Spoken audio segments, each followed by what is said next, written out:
예, 할렐루야. 반갑습니다. 예, 반갑습니다. 지난주에 우리는 구원이 무엇인지 그 의미를 중심으로 말씀을 나누었어요. 혹시 못 들으신 분들은 지난주 설교를 꼭 참조하시기 바랍니다. 꼭 들어보세요. 자, 한번 지난주 말씀을 복습해 볼게요.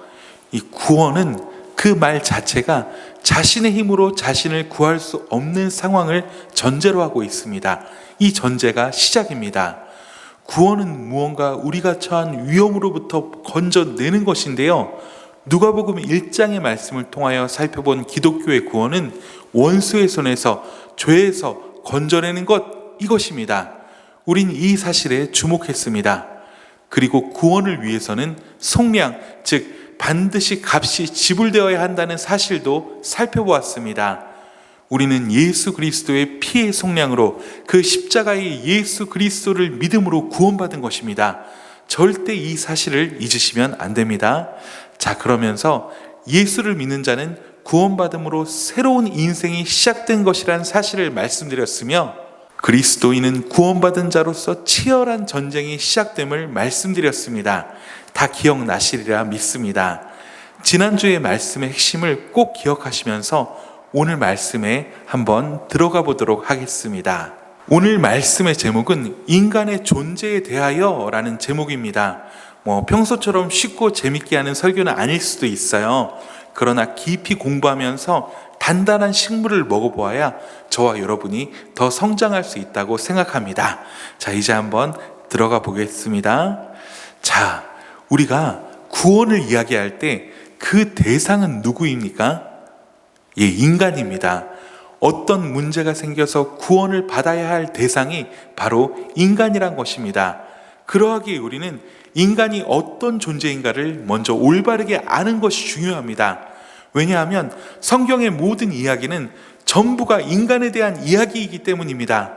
하나님께서 인간을 어떻게 창조하셨으며, 인간이 어떻게 타락했고, 인간이 어떻게 살았으며, 그런 인간을 하나님께서 어떻게 구원하셨는지에 대한 말씀들이기 때문입니다. 구속사라고 할 때 구속하시는 분은 하나님이시고, 구원받아야 할 대상은 바로 인간입니다. 구원의 약속, 그리고 구원이라고 할 때 약속을 체결하는 대상은 하나님과 인간입니다. 인간이 문제를 일으키게 되었고, 인간이 그 가운데 하나님을 통해 해결을 받습니다. 즉, 모든 성경의 이야기의 핵심은 인간이란 것입니다. 물론 이 말은 예수 그리스도께서 핵심이란 것을 부인한다는 의미가 아닙니다. 예수님께서 이 땅에 인간의 몸을 입고 오셔서 죽으시고 부활하신 것도 인간을 위한 것이란 말씀을 드리고 있는 것입니다. 그만큼 인간을 아는 것은 중요합니다. 19세기에 찰스 다윈이 말한 것처럼 인간이 우연에 의거해서 진화한 진화의 산물이란 주장은 가히 상상할 수 없는 아주 허무맹랑한 이야기입니다. 제가 말씀을 준비하기 위해서는 항상 원고를 작성해야 하는데요. 정말 수많은 글들을 타이핑해야 합니다. 그러면서 느끼는 것이 있는데요. 10개의 손가락이 뇌의 지시를 받아 일사불란하게 움직여 글을 완성해 가는 것이 우연에 의해서 가능한 것인가 하는 생각을 해봅니다. 뇌의 이 복잡한 구조가, 우리 세포의 이 복잡한 내용들이, 온 몸의 마디마디의 수많은 뼈들이 유기적으로 움직이는 것이 얼마나 복잡한 메커니즘으로 이루어져 있는가 생각해 봅니다. 이것이 단지 우연히 진화한 결과란 것은 상상하기 어려운 일입니다. 죄송합니다. 오늘 여러분과 창조론과 진화론에 대한 이야기를 하려는 것은 아닙니다. 오늘의 핵심은 성경이 인간을 어떤 존재라고 말하는지를 살펴보는 것, 이것이 주된 목적입니다. 이것은 인간이 타락했다는 것을 이해하는 것에도 중요하고요, 인간이 구원받았다는 것을 이해하는 것에도 너무나 중요합니다. 그래서 우리는 인간이 어떤 존재냐에 대한 성경 말씀에 주목해야 합니다. 인간은 창조된 존재라고 성경은 말씀합니다. 자, 화면에 26절을 한번 보십시오. 우리가 가장 먼저 주목해야 하는 것이 이 구절에 나오는데요. 인간이 하나님에 의해 창조된 존재, 혹은 피조된 존재라는 것입니다. 26절을 읽겠습니다. 우리가 우리의 형상을 따라 사람을 만들자라고 말씀합니다. 여기서 우리는 성부, 성자, 성령 삼위일체 되신 하나님을 가리키고 있습니다.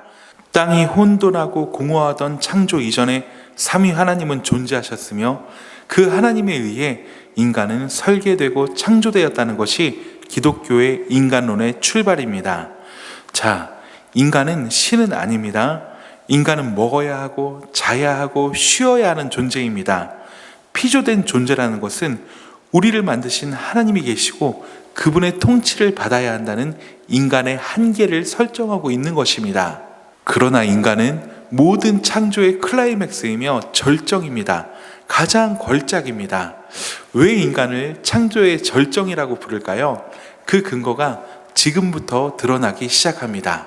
자, 여러분 26절을 다시 보시기 바랍니다. 우리가 우리의 형상을 따라 사람을 만들자. 잘 생각해 보십시오. 다른 동물이나 식물을 창조하실 때에는 그냥 있으라 하시니까 있었고 하나님의 보시기에 좋았더라 라는 기사만 반복되고 있습니다.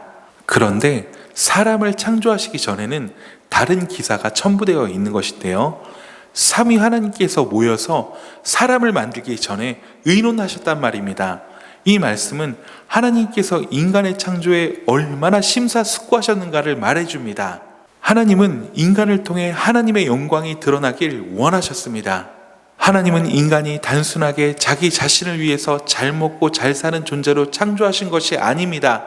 그저 어떻게 하든지 재산 많이 모아서 대대손손 호의호식하라고 인간을 만드신 것도 아닙니다. 하나님은 인간을 하나님의 영광을 드러내는 존재로 지으셨습니다. 하나님은 사람을 창조하실 때 매우 신중하셨습니다. 다른 피조물들은 모두 무의식적으로 창조의 질서에 순종하는 순종적인 존재로 지음받았습니다. 그래서 인간 이외의 피조물들은 하나님의 창조 질서에 순종합니다. 순응합니다.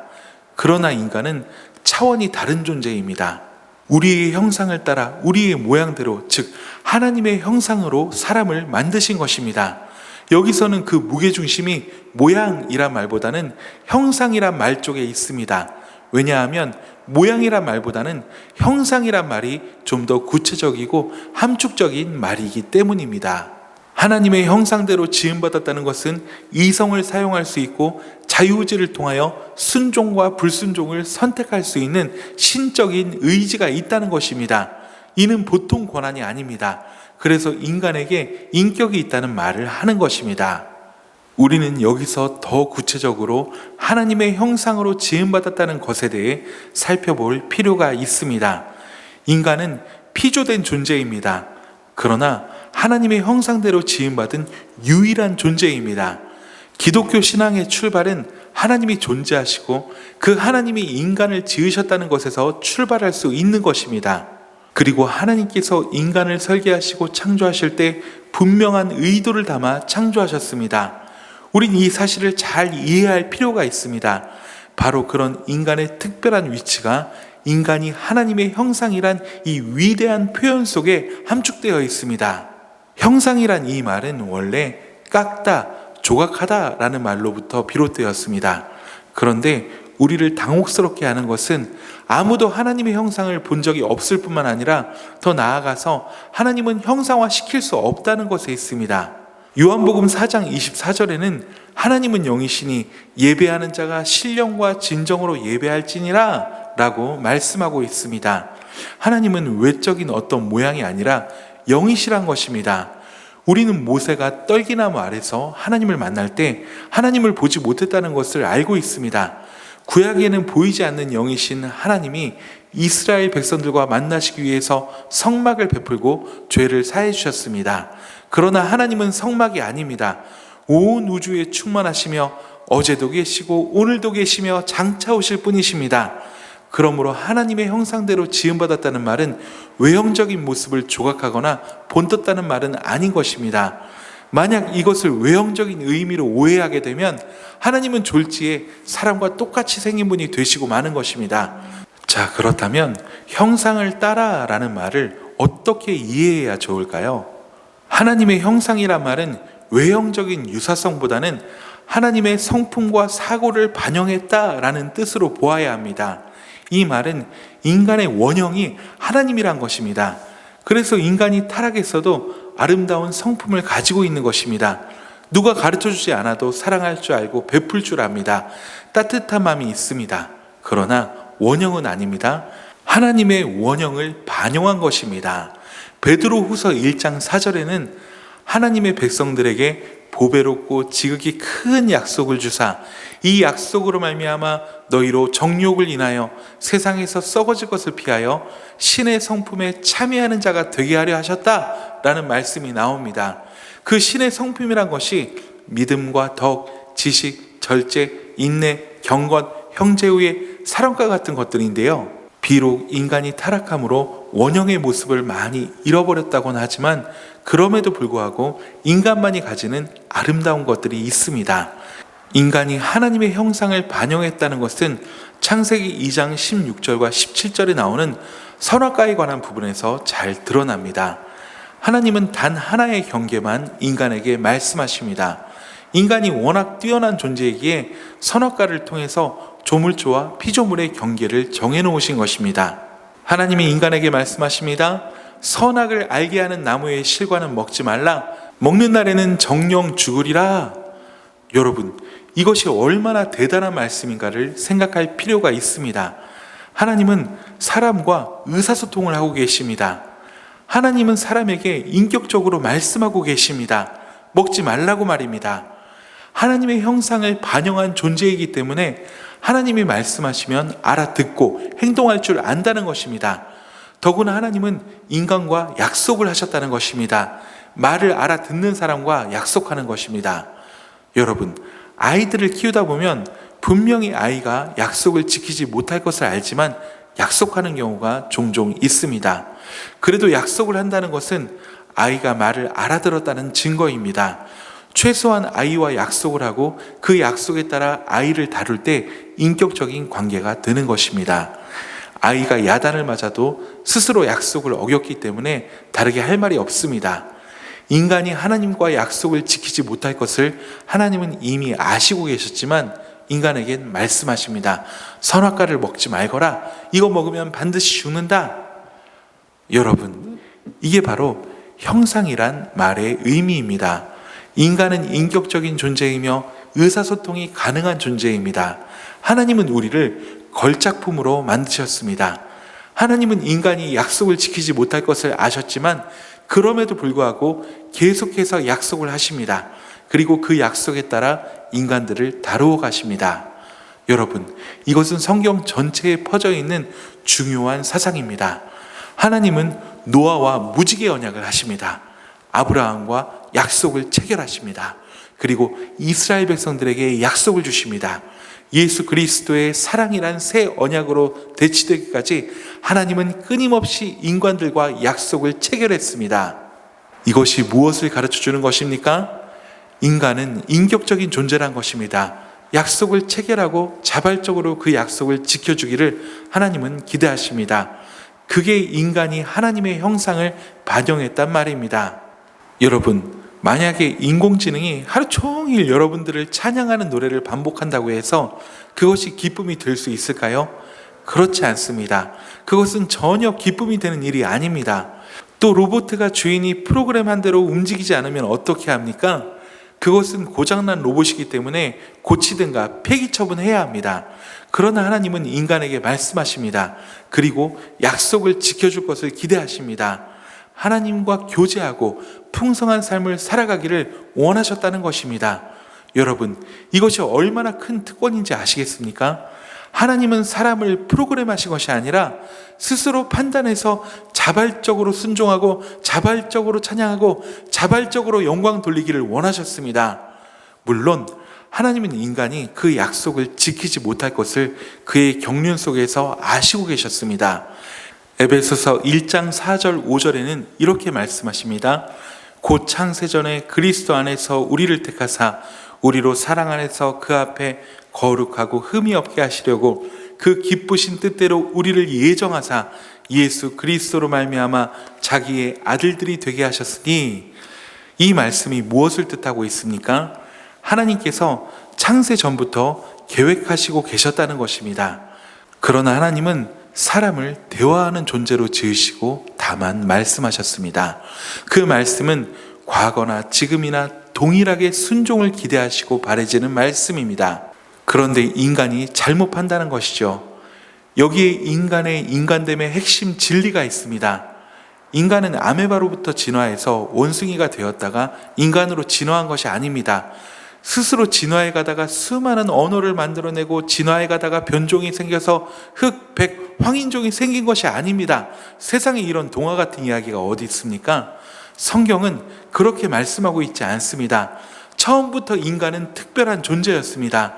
삼위 하나님이 서로 논의하여 지으시고 하나님의 형상을 따라 지으셨습니다. 인간이 타락하고 언어가 혼잡게 되기 전까지 인간의 언어는 하나였습니다. 의사소통이 가능한 존재들이었습니다. 인간의 인간됨은 바로 이 형상, 인격적인 존재란 것에 있습니다. 이것을 포기해서는 안 됩니다. 그것은 비록 인간이 타락했어도 여전히 그들의 혈관 속에 숨쉬고 있는 소중한 인간됨의 본성입니다. 이를 꼭 기억하십시오. 여러분, 또 하나 더 여기서 기억해야 할 것은 인간은 관계 속에서 살아가는 존재라는 사실입니다. 인간이 피조물이며 하나님과의 약속 안에서 살아가는 존재란 것은 인간이 하나님과의 관계를 떠나서 살 수 없는 피조물이라는 사실을 말해줍니다. 인간은 끊임없이 신이 되고 싶어 하기도 하지만 인간은 또한 신이 없이는 살 수 없는 존재입니다. 또한 인간은 돕는 배필이 필요합니다. 부부관계는 하나님께서 에덴에서 사람의 독처하는 것을 안타깝게 여기시고 함께 지어져 가라고 주신 관계입니다. 인간은 대화할 수 있는 상대를 필요로 하는 존재입니다. 그래서 인간은 관계 속에서 건강해집니다.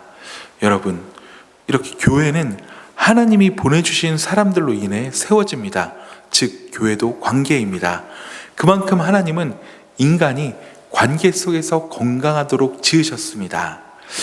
그리고 또 인간은 생육하고 번성할 뿐만 아니라 하나님께서 지으신 모든 피조물들을 다스리는 권세를 받았습니다. 문화 명령을 수행할 수 있는 능력을 주신 것입니다. 그래서 인간만이 문화를 만들고 인간만이 계속해서 발전해 갑니다. 새로운 문화를 만들고 음악을 하고 예술을 누릴 수 있는 존재라는 것입니다. 이것을 꼭 기억하십시오. 자, 그러면 이제 우리는 이 기독교의 인간론을 어떻게 적용하며 살아야 할까요? 사실 우리의 논의는 이제부터 시작입니다. 그러기에 앞으로도 인간의 타락과 창조에 담겨진 여러 가지 신비들을 찾아가는 여정은 계속 해야만 합니다. 오늘 우리에게 중요한 것은 인간이 하나님의 형상으로 지음받은 인격적인 존재란 사실입니다. 인간은 피조물이며 하나님과의 관계 안에서만 안전하다는 것입니다. 저는 하나님의 형상대로 인간을 지으시고 선악을 알게 하는 나무의 실과를 동산 가운데 두시고 단지 먹지 말라고 말씀하시는 그 하나님을 찬양합니다. 이것은 인간이 지음받았을 때부터 하나님과 대화할 수 있는 귀중한 존재였음을 말해줍니다. 그리고 하나님은 인간을 그렇게 특별한 존재로 지으시고 대화할 수 있는 친구로 대하신 것입니다. 그래서 우리는 인격적인 존재로서 살아야 할 책임이 있습니다. 인간이 하나님의 형상이라고 할 때 그 인격성은 우리 모든 신앙생활을 지배하는 원리여야 한다고 믿습니다. 성숙한 사람은 스스로 해야 할 것과 하지 말아야 할 것을 분별합니다. 성숙한 사람은 이럴 때 어떻게 행동해야 하는지 스스로 길을 찾아 자발적으로 해나가는 사람입니다. 하나님은 인간을 그런 존재로 지으시고 그렇게 살라고 수없는 진리의 말씀들을 성경을 통해 기록해 주신 것입니다. 정말 감사한 일이 아닐 수 없습니다. 자, 여러분, 이제 이번 주가 마지막 주입니다. 연말이 코앞으로 성큼 다가왔습니다. 저는 이 연말을 어떻게 보내는 것이 정답일까 막 여러모로 생각해 보았는데요. 사실 정답이란 건 없더라고요. 예전에 저는 아주 과거에 이 연말과 연시를 금식하면서 보냈습니다. 자, 그런데요, 이 금식하고 절제한다고 한들 우리 주님을 향한 간절한 사랑과 진심이 없다면 그것은 모두 외식적인 행동에 불과합니다. 하지만 우리가 다 아는 사실이 있습니다. 그럼에도 불구하고 다시 나를 세우고 살리기 위해서는 우리 스스로 겸비하며 기도할 시간이 필요하다는 것입니다. 우린 이것을 알고 있습니다. 조금 더 거룩하고 경건하게 살아야 한다는 것을 깨닫고 있다는 말입니다. 그래서 저는 이번 연말과 연시에는 다시 한번 나 자신을 절제해 보려고 합니다. 모든 취미 생활을 조금만 중단하고 주님과의 깊은 사귐으로 나아가 보려고 합니다. 저는 여러분들이 이 연말 연시 기간에 흥청망청하는 것이 아니라 새벽을 깨우며 기도하고 한 끼라도 금식했으면 좋겠습니다. 한번 경건하게 살아보았으면 좋겠습니다.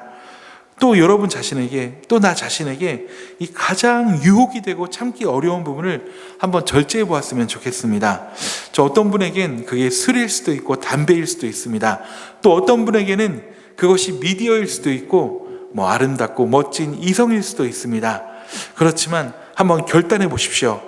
저와 여러분은 하나님의 형상이면서 인격적인 존재입니다. 그러하게 우린 자발적으로 겸비하고 자발적으로 순종할 수 있는 것입니다. 저와 여러분이 하는 이 자발적인 순종과 결단이 하나님 앞에서는 가장 아름다운 일이라고 저는 생각합니다.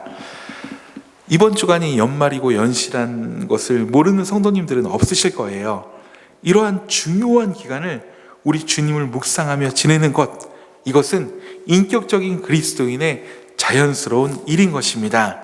여러분 한번 기도를 결단하십시오. 금식을 결단하십시오. 하나님 앞에 한번 경건한 마음으로 살기를 결단해 보십시오.